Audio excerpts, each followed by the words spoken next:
Hello and welcome to my Game Week 12 predictions. After another long international break, we are finally back. In Game Week 11, I got 5 points, taking me to a total of 56 points. This week, we're going to kick off with Burnley versus Chelsea. Last game week, Burnley went against West Ham, where they did lose, but they did put up a good fight. Fleming, he looks like he's a handful. I do like the look of him, but still, overall, Burnley did lose, and it was technically a 6-point game, because both teams are in the relegation battle. As for Chelsea, they demolished Wolves, where a bunch of players looked great, right? Garnacho looked good, but I saw a lot of praise for him. Let's chill out on that. Estevao is the guy they should be bigging up. Estevao is the one that should be starting. Don't know why he hasn't started yet. He looks incredible. A stat for Chelsea, they have only lost 2 of their last 10 games in all comps, which is pretty good. They're in good form. And when these two teams face at Turf Moor, Chelsea usually win.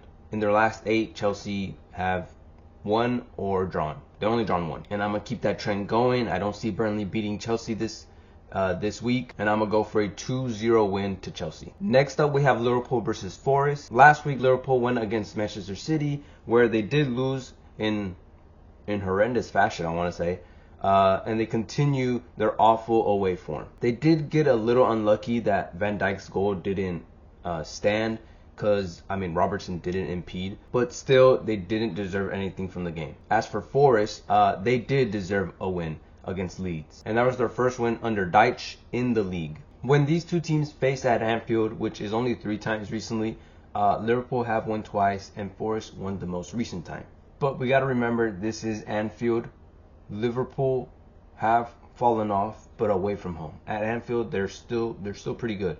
They just beat Madrid and Aston Villa back-to-back. And then also, Forest away from home are not great. They have only scored twice away from home in the league. So taking that into consideration, I think Liverpool actually win this pretty comfortably. After an international break, they get a break to reset. I think they win here 3-1. Next up, we got Bournemouth versus West Ham.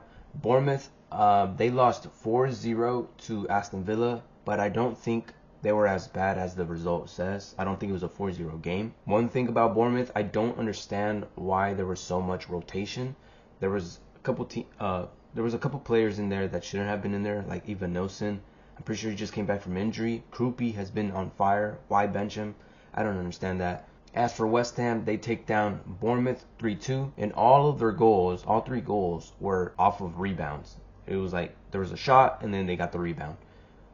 I thought it was interesting. I don't know. But that is now 2 games in a row with 3 goals scored.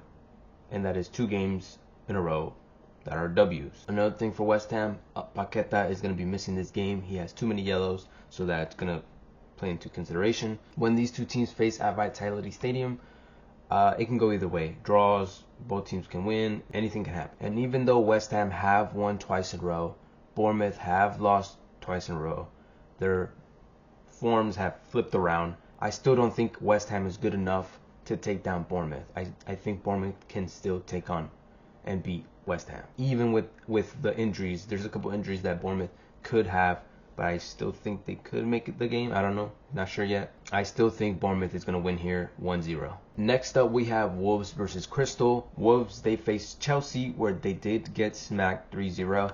It's gotten worse for them. I don't know where they're going to pick up points from. There's really nothing positive from the team. I was looking at stats from last season, and I saw a couple players with assists, right? Because this season they're struggling. There's no creative players. Last season they had Cunha, Ainuri, Semedo has some assists.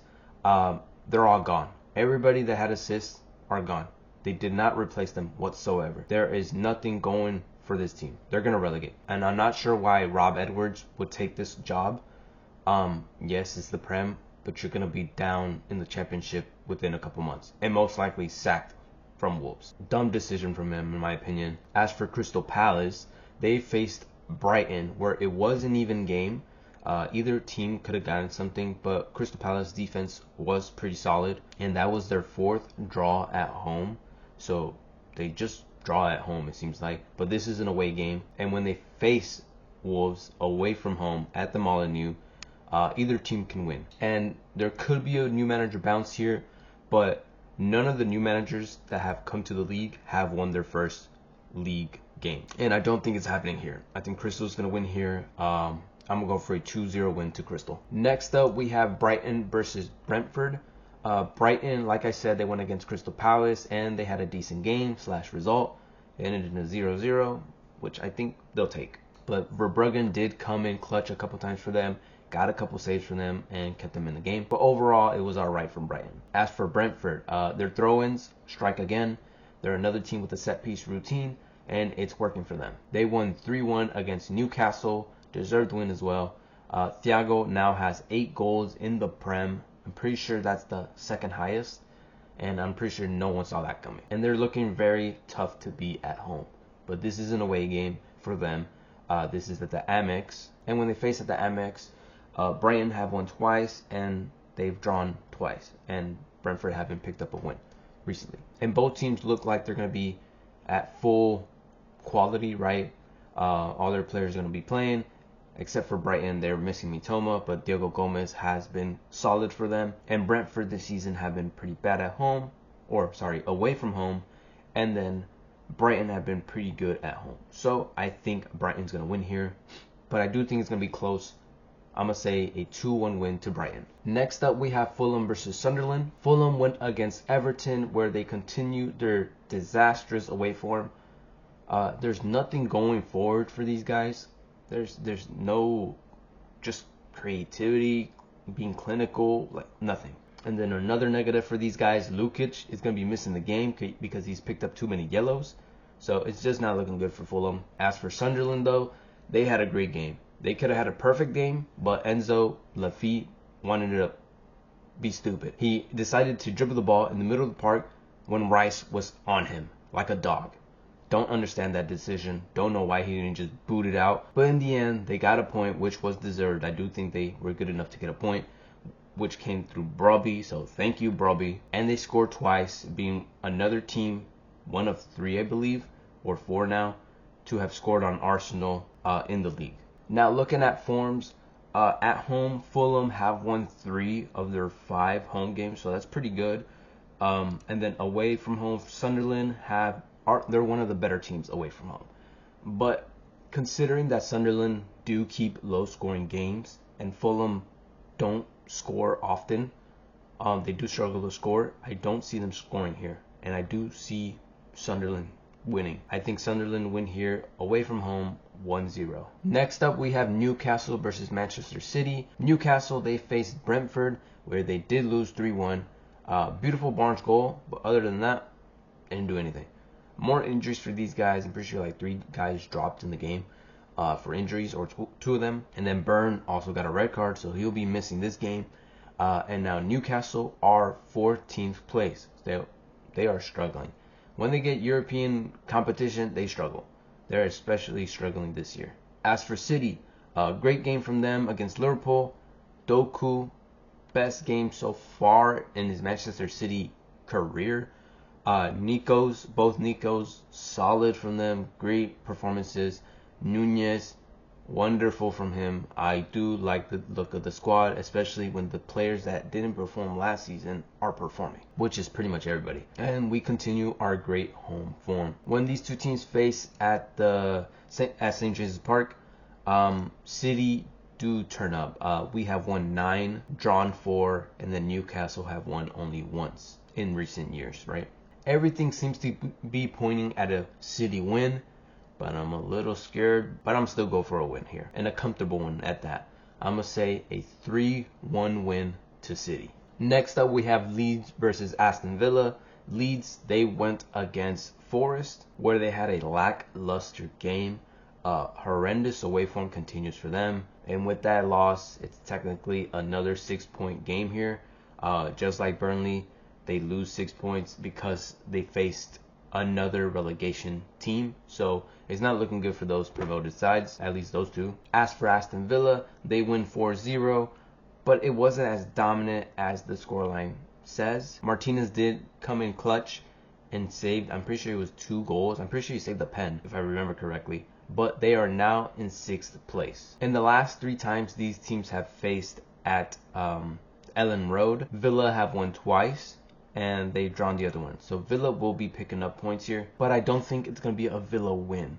I do think Leeds is gonna be a headache here, At home, they aren't the greatest, but they've only lost once out of the 5. And away from home, Villa have only won once. So taking that into consideration, right? I think it's going to be a pretty lackluster game here. I'm going to go for a 0-0 draw. Next up, we have Arsenal versus Spurs. Should be the most entertaining game of the week. Arsenal faced Sunderland, where they had a better second half. First half was pretty shaky for them, but second half they looked like a proper team. Trossard got one of the goals, underappreciated in my opinion. I think he is such a clutch player for them, gets crucial goals for them, but they do concede twice and ended up getting a draw. As for Spurs, they faced United and it was another draw there. Substitutes were the ones to make an impact. Tell, I'm pretty sure, is the one that got was it a goal and assist? I can't remember, but he came in clutch as well. They will be gutted for conceding late, but I think overall they'll be happy for a draw because I don't think they were good enough for a win. So I think a draw is fair. And when these teams face at the Emirates, Arsenal usually have a good time. They've won 9 times, they've drawn 5, and they only lost once, so meaning Spurs have won only once. And there is a couple injuries. Most likely Gabriel and Calafiori won't be in the squad, so that means Kudus is going to have an easier time. But I still don't care. I don't think it's going to be a tremendous drop off from Hincapie or Mosquera or Lewis Skelly, whoever they put over there. I still think they'll lock them up, but they can get a goal. I think Spurs can get a goal here. It's just Spursy to get a goal here, but they don't win here. So I'm gonna go for a 2-1 to Arsenal. Next up, and the last game of the game week, we have United versus Everton. So United, they weren't all that good, and I do think it was mostly due to the lineup not having Sesko in the team. If Sesko is available, I think he should be playing. I don't care if he doesn't get a goal. He provides something that nobody else does in the team. Cunha up there is not, it doesn't work. Cunha doesn't work properly when he's the furthest player up the pitch. He needs to drop in. He likes to go deep and pick up the ball. I didn't like the lineup. Diallo in the 10 didn't make sense. I don't know what Aaron was doing. And again, another sloppy second half from them. They are like the worst team in the second half of the game. As for Everton, they got a win against Fulham, a deserved win. They had 3 disallowed goals, so they were all over Fulham, just couldn't stay onside. And they desperately needed that win because that's their only their second win in 2.5 months. So they have been in awful form. And is that going to help them here? Is that going to continue? I don't know. Because at Old Trafford, United have won 9 times, drawn 5, and Everton have only won once in recent years. So Everton don't usually have a good time at Old Trafford. But considering, again, like I said, Sesko needs to play. He's not going to be playing this game because he is injured on international break. And Cunha is going to be up there again, most likely. I don't like that. But I think that United have enough to take down Everton. At home, especially at home. So I'm going to go for another tie game here. I'm going to go for a 2-1 win to United. So those are my game week 12 predictions. Tell me what you guys think in the comments. Leave a like, subscribe, and peace.